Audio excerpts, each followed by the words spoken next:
Hello and welcome to United Report. This is your home for all the latest Manchester United news, match updates, transfer stories, and in-depth analysis. Stay connected and never miss a moment. Subscribe now to stay ahead with everything happening at Old Trafford. Paul Pogba can return to football next month, with speculation about his playing future ongoing. But while many United fans in the Manchester Evening News comments section are wary of a third stint at the club, some are keen for the club to at least take a look at Pogba. Pogba's drugs ban for testing positive for the banned substance DHEA expires next month after a successful appeal dropped the punishment from 4 years to 18 months. Juventus have released the player, meaning that he is a free agent and not subject to the usual restrictions around transfers and can sign for anyone at any point in the season. High-profile figures are keen to plug Pogba's credentials, with Rio Ferdinand saying that he would invite the player back to the club to train and assess where he could fit into Ruben Amorim's squad. NBA sensation Jimmy Butler name-dropped Paul Pogba as he sealed a blockbuster move to the Golden State Warriors and signed a £90 million contract taking the number 10 shirt, as Pogba did at Juventus. Despite glowing opinions from top figures, many fans are less keen. Reader Giggsy says, "No, we don't need to go backwards. Pogba is 32, and United's policy is trying to move on Casemiro and Eriksen and players who are at the tail end of their careers and replace them with young talent." Cromwellswort writes, "Pogba would be ideal for one of the 10 positions. He'd be able to dictate play, hold up the ball, and stretch teams on the break. In the real world, he is poison with an appalling work ethic and has had 2 bites of the Old Trafford cherry. No thanks." Mooboy would require an unusual arrangement. How much will Brand Pogba be paying United to be provided with such a high-profile route back into playing football? It will have to be an Antony-sized fee to even think about it.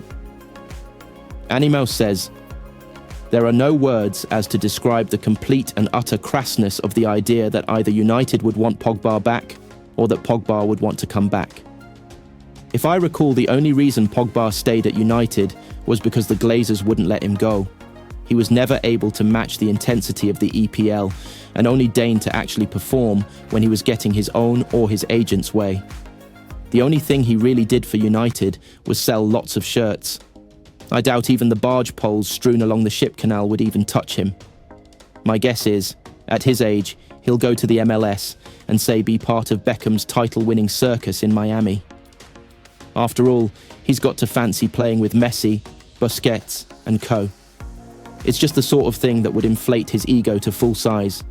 A minority of fans would see how Pogba's fared after not playing for a long time. Exult writes, "Should he agree to rejoin Manchester United, then the club should accept him. We have missed his play in the midfield. Since he is a free agent, now is a good time.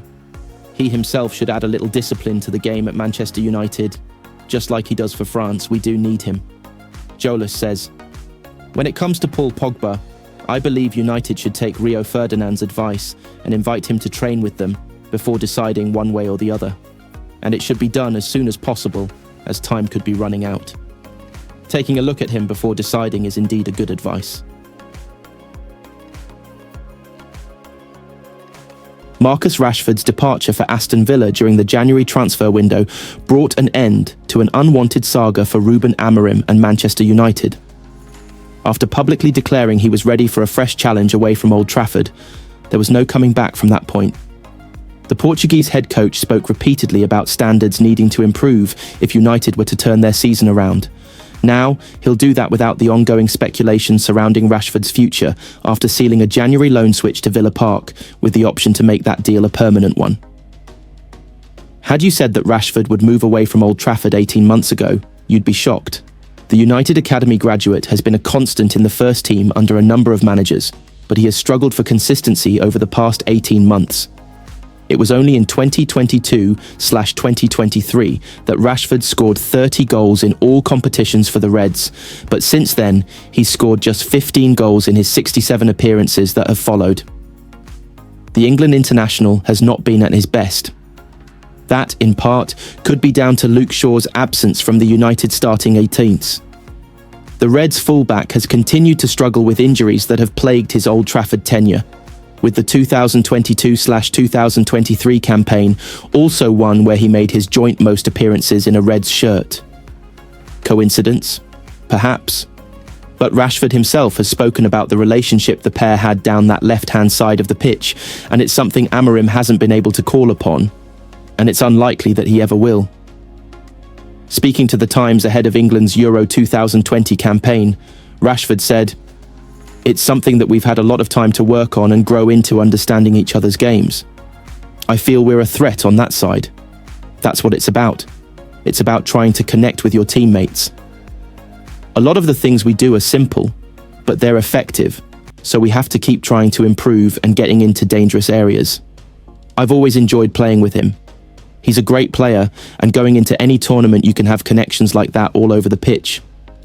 Shaw's absence this season through injury has limited him to just 3 appearances in all competitions, having made just 15 in all competitions in 2023/2024. What was once a solid partnership for United became fragile and inconsistent, both in terms of on the pitch and actual availability. Amorim can't be blamed for looking at alternatives elsewhere. There's an argument to be had that Shaw still has a place in United's new system under the Portuguese. A 3-4-3 with a wing-back could be ideal for the English defender, but it wasn't something that suited Rashford, at least not from what we saw. Manchester United are facing a challenging task of signing Sporting CP striker Victor Gyokeres in the summer transfer window. United have been strongly linked with the Sweden international after Ruben Amorim's appointment. Gyokeres has scored 77 goals in 85 games for Sporting after being signed by Amorim in 2022, forcing himself on Europe's top clubs' transfer radar. After staying put in the January transfer window, a move away from Lisbon is expected in the summer.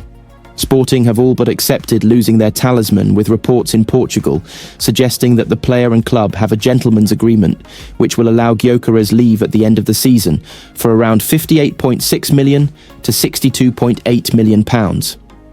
United remain desperate for reinforcements in attack. Rasmus Højlund's last goal came in the 2-1 Europa win over Victoria Plzen on December 12th, while there remain question marks over Joshua Zirkzee. Gyokeres remains the obvious target for Amorim, but United are not alone. Spanish outlet Sport have reported this week that Barcelona could look to sign the striker in the summer in anticipation to replace Robert Lewandowski. Despite scoring 31 goals in 33 games this season, the Poland striker turns 37 in August, and the La Liga side's hopes of replacing him with Vitor Roque haven't gone to plan. Gyokeres has emerged as an option, and the report adds that Barcelona could favour a move for him.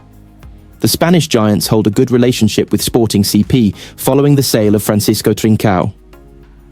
It's understood that Barca maintains a 50% stake in any future sale of the winger, and furthermore, Sporting hold an interest in Roque, which could be used as leverage.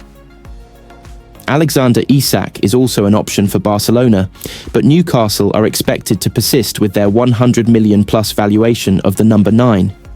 That means that Gyokeres' services will be in high demand in the summer.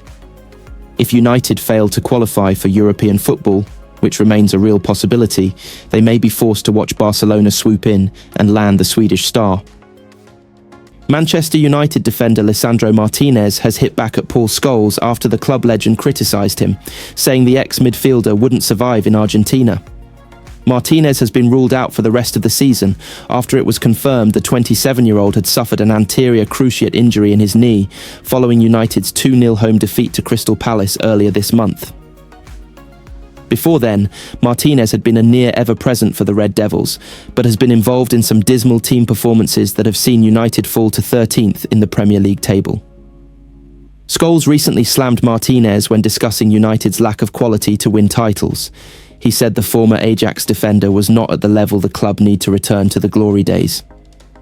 Speaking on the overlap fan debate via Sky Bet, he said, "Even when Martinez is fit, he's not good enough to win the Premier League with." Martinez was clearly fired up by Scholes' words as he fired back in a post on Instagram, replying, "This Jinx guy is really hurting. You put him in Argentina and he wouldn't survive." Scholes is never afraid to speak his mind about United players, and recently said he would include Martinez in 8 players the club should sell, as well as Marcus Rashford, Matthijs de Ligt, Luke Shaw, Mason Mount, Casemiro, Antony and Joshua Zirkzee. Martinez, who arrived for £55 million in 2022, is not the only United defender who came under fire from Scholes.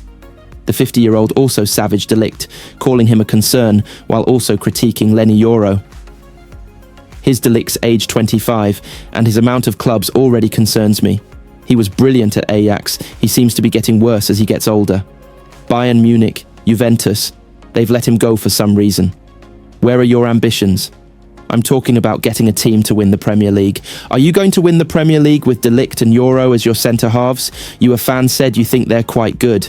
Is quite good good enough? Look, Yoro is a young player, but I haven't liked what I've seen so far. Did you see the Southampton game? He's a young player, he's one centre-half I would keep when I talk about that spine and 2 centre-halves.